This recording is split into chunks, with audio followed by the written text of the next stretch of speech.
भारतीय मेंढपाळांना चीनने रोखले. सीमावर्ती भागात ड्रॅगनच्या कुरापती अजूनही सुरूच. सीमावर्ती भागातील चीनच्या कुरापती सुरूच असून प्रत्यक्ष ताबारेषेला लागून असलेल्या लडाखमधील काककुंज परिसरातील काही चीनी सैनिकांनी भारतीय मेंढपाळांना रोखल्याचा धक्कादायक प्रकार उघड झाला आहे. यावेळी स्थानिक मेंढपाळांनी चीनी सैनिकांमध्ये जोरदार बाचाबाची देखील झाली.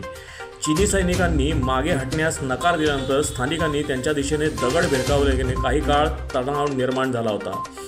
सैनिकांनी या घटनेचा व्हिडिओ रेकॉर्ड केला असून तो चुशूलचे काउन्सिलर कोनचोक तांझिन यांनी त्यांच्या एक्स या सोशल मीडिया प्लॅटफॉर्मवर देखील शेअर केलेला आहे. चीनच्या पीपल्स लिबरेशन आर्मीच्या सैनिकांनी या मेंढपाळांना रोखल्यानंतर ते आक्रमक झाले होते. हा आमचा प्रदेश असल्याने तुम्ही तुमच्या भागामध्ये निघून जा अशा भाषेत चीनी सैनिकांनी त्यांना धमकावत होते. ही घटना 2 जानेवारी रोजी टेहाळणी बिंदू 35 आणि 36 याच्या जवळ घडली. या घटनेचा व्हिडिओ चीनी लष्कराची वाहने स्पष्ट दिसत आहेत. भारतीय लष्कराला याची माहिती मिळताच लष्कराचे स्थानिक अधिकारी व लष्कराने या गावाला भेट दिली आहे. सीमावर्ती भागात वास्तव्यास असणारे मेंढपाळ हे भारतीय लष्करासाठी सहाय्यभूत ठरतात. शत्रू राष्ट्राच्या गोपनीय हालचालींसाठी माहिती त्यांच्याकडूनच लष्कराच्या वरिष्ठ अधिकाऱ्यांना मिळते. भारत देश मेंढपाळांच्या माध्यमातूनच आपल्या या भूभागावर दावा करीत आहे.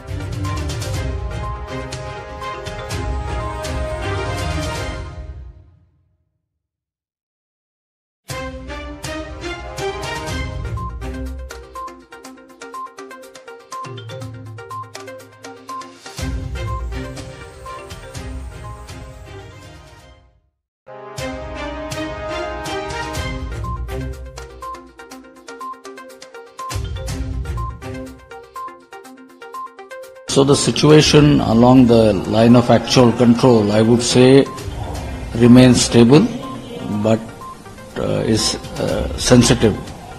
In the last 1 year or thereabouts, we haven't had any more friction areas in this. In terms of our efforts at resolution, our talks and dialogue, both at the military level as well as at the diplomatic level, continue with the adversary. We have had total of 20 senior higher military commander levels meetings and 14 WMCC meetings since April of 2020. So the means of these talks, we hope and we are hopeful that we'll find a resolution to the balance to issue.